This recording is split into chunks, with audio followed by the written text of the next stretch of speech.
जय हिंद दोस्तों, मैं शुभम आप सभी का स्वागत करता हूं आपके अपने YouTube channel HD dream institute में।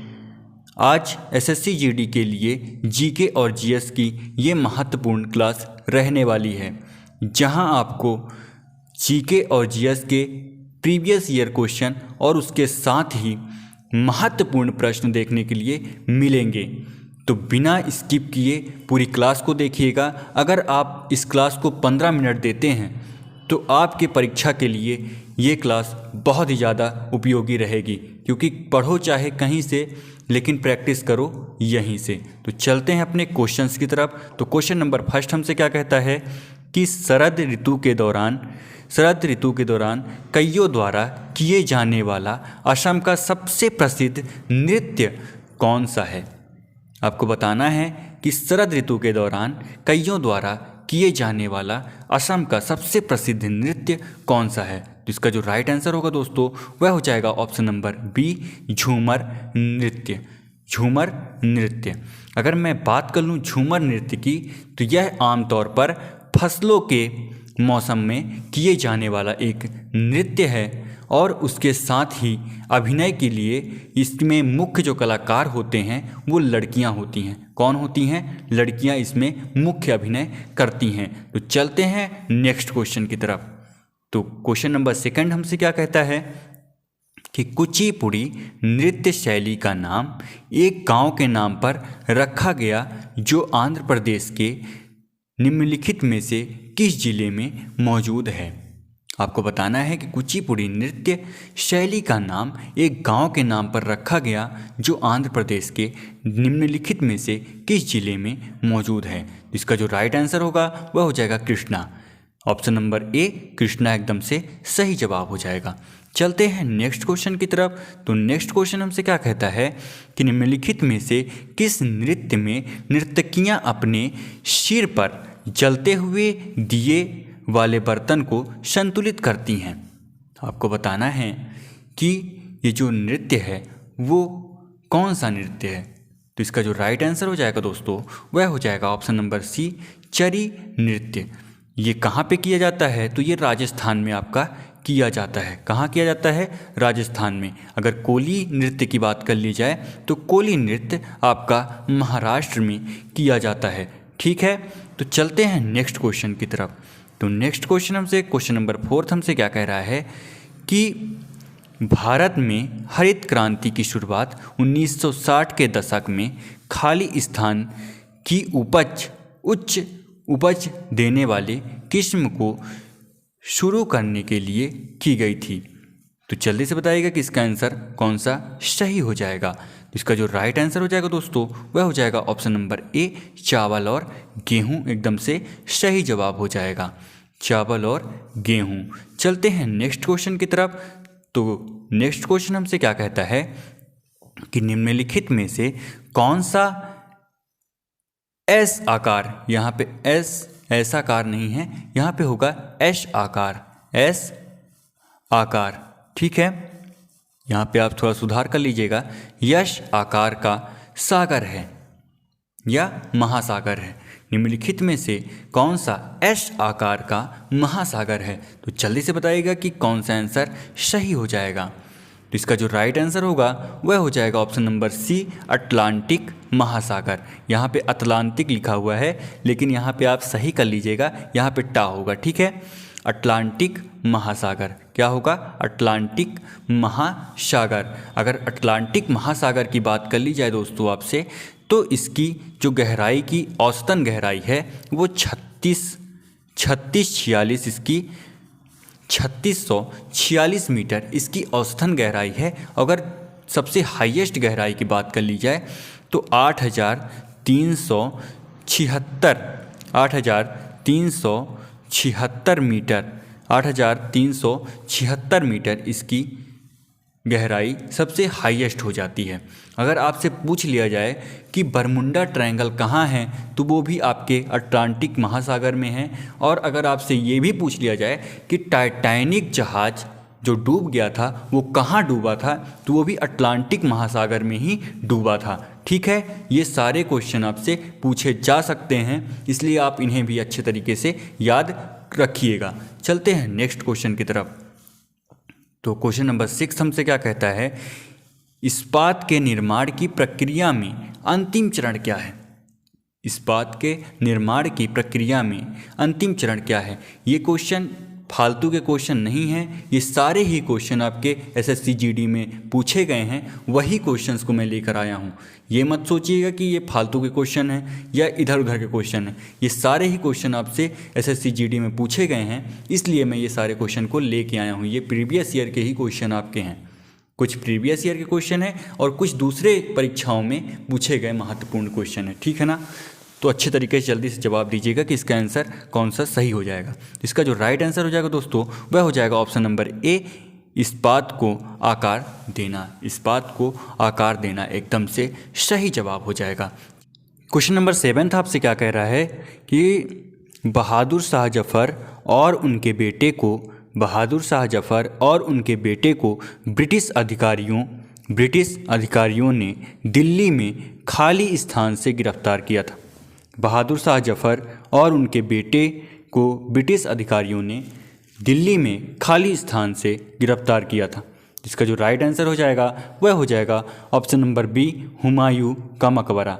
हुमायूं का मकबरा एकदम से सही जवाब हो जाएगा। अगर बात कर ली जाए बहादुर शाह जफ़र जी की तो 1857 में, कब 1857 में इन्होंने जो प्रथम स्वतंत्रता संग्राम हुआ था तो इसका नेतृत्व, जो सिपाहियों का नेतृत्व इन्होंने ही किया था। कौन किया था? बहादुर शाह जफ़र जी ने 1857 में प्रथम भारतीय स्वतंत्रता संग्राम के दौरान भारतीय सिपाहियों का इन्होंने नेतृत्व किया था, जहां ये लोग हार गए और हारने के बाद अंग्रेज़ों ने इन्हें गिरफ्तार किया और इन्हें बर्मा भेज दिया, जहां इनकी मृत्यु भी हो जाती है। ठीक है, ये भी आपको अच्छे तरीके से याद रखना है। ठीक है, चलते हैं नेक्स्ट क्वेश्चन की तरफ।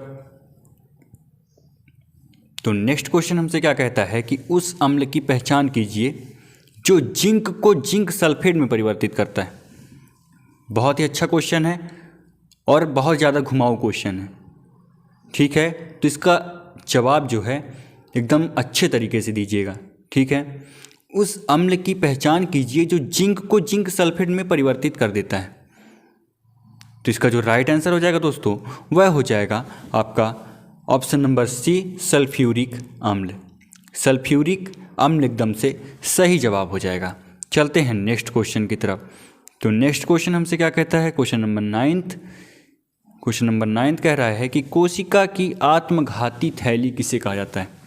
कोशिका की आत्मघाती थैली किसे कहा जाता है?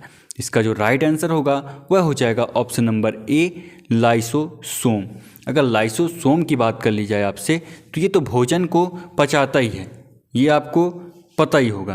भोजन को तो पचाता ही है, लेकिन कोशिकाओं में अगर वायरस या बैक्टीरिया प्रवेश कर जाते हैं, ठीक है, तो उन्हें भी ये पचा जाता है। ठीक है, उन्हें भी क्या करता है, ये नष्ट कर देता है और पचा जाता है। ये भी आपको अच्छे तरीके से याद रखना है। चलते हैं नेक्स्ट क्वेश्चन की तरफ।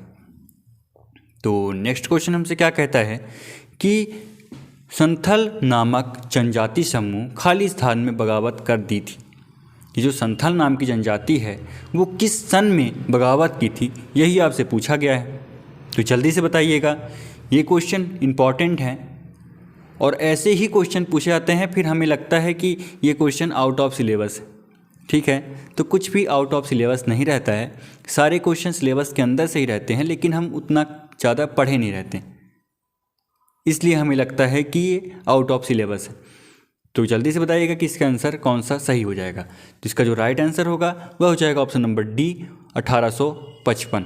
अगर क्वेश्चन नंबर 11 की बात कर ली जाए आपसे, तो क्वेश्चन नंबर 11 आपसे क्या कह रहा है कि निम्नलिखित में से उत्तर प्रदेश किस देश के साथ अपनी अंतर्राष्ट्रीय सीमा साझा करता है। बहुत ही ईजी क्वेश्चन है कि निम्नलिखित में से उत्तर प्रदेश किस देश के साथ अपनी अंतर्राष्ट्रीय सीमा को साझा करता है। इसका जो राइट आंसर होगा वह हो जाएगा ऑप्शन नंबर सी, नेपाल के साथ। किसके साथ? नेपाल के साथ। चलते हैं नेक्स्ट क्वेश्चन की तरफ। तो नेक्स्ट क्वेश्चन हमसे क्या कहता है कि विश्व रक्तदान दिवस कब मनाया जाता है। क्वेश्चन नंबर 12 क्या बोल रहा है आपसे कि विश्व रक्तदान दिवस कब मनाया जाता है? इसका जो राइट आंसर हो जाएगा वह हो जाएगा ऑप्शन नंबर ए 14 जून। 14 जून एकदम से आपका सही जवाब हो जाएगा। रक्तदान भी एक बहुत बड़ा दान होता है, इसलिए बीच बीच में हमें रक्तदान करना चाहिए। इससे स्वास्थ्य भी सही रहता है और साथ में कुछ लोगों की मदद भी हो जाती है। तो हमें रक्तदान बीच बीच में करना बहुत ज़रूरी होता है। तो चलते हैं नेक्स्ट क्वेश्चन में। क्वेश्चन नंबर 13 हमसे क्या कह रहा है कि लोसर उत्सव निम्नलिखित में से किस भारतीय राज्य में मनाया जाता है? आपसे पूछा गया है कि लोसर उत्सव जो है निम्नलिखित में से किस भारतीय राज्य में मनाया जाता है? इसका जो राइट आंसर होगा दोस्तों वह हो जाएगा असम। असम और उसके साथ साथ अगर आपके पास ऑप्शन नंबर सी भी है जो अरुणाचल प्रदेश है, यहाँ भी लोसर उत्सव मनाया जाता है। जो भी आपके पास ऑप्शन रहेगा उस हिसाब से आप आंसर लगा सकते हैं वहाँ पे, ठीक है। तो अगर मैं बात करता हूँ लोसर उत्सव की, तो इसे नया साल के नाम से भी जानते हैं। ये बौद्धों का होता है नया साल, ठीक है। और ये कौन सा पर्व होता है? ये भैया बौद्धों का पर्व होता है। किसका पर्व होता है? बौद्ध लोग इस पर्व को मनाते हैं, ठीक है। चलते हैं नेक्स्ट क्वेश्चन की तरफ। तो क्वेश्चन नंबर 14 हमसे क्या कह रहा है? ये आपका हिस्ट्री का क्वेश्चन है और बहुत ही ज़्यादा महत्वपूर्ण क्वेश्चन भी रहने वाला है। हिस्ट्री का क्वेश्चन है तो है, लेकिन ये क्वेश्चन आपके लिए बहुत ही महत्वपूर्ण क्वेश्चन भी है। मौर्य काल के दौरान निम्नलिखित में से कौन सा शिक्षा का सबसे प्रसिद्ध केंद्र था? भैया जल्दी से बताइएगा कि सबसे प्रसिद्ध शिक्षा का केंद्र कौन सा था मौर्य काल में, ठीक है। तो इसका जो राइट आंसर होगा वह हो जाएगा option number D Takshashila. Takshashila आपका सही जवाब हो जाएगा। अगर मौर्य काल के स्थापना की बात की जाए तो मौर्य काल की स्थापना 322 ईसा पूर्व में होती है। कब होती है? 322 ईसा पूर्व में होती है। ये भी आपको अच्छे तरीके से याद रखना है, ठीक है। और अगर बात की जाए कि किसने इसकी स्थापना की थी, तो चंद्रगुप्त मौर्य ने। संस्थापक की अगर बात कर ली जाए आपसे तो कौन है इनके संस्थापक? तो चंद्रगुप्त मौर्य जी इनके संस्थापक रहने वाले हैं। तो चलते हैं नेक्स्ट क्वेश्चन की तरफ।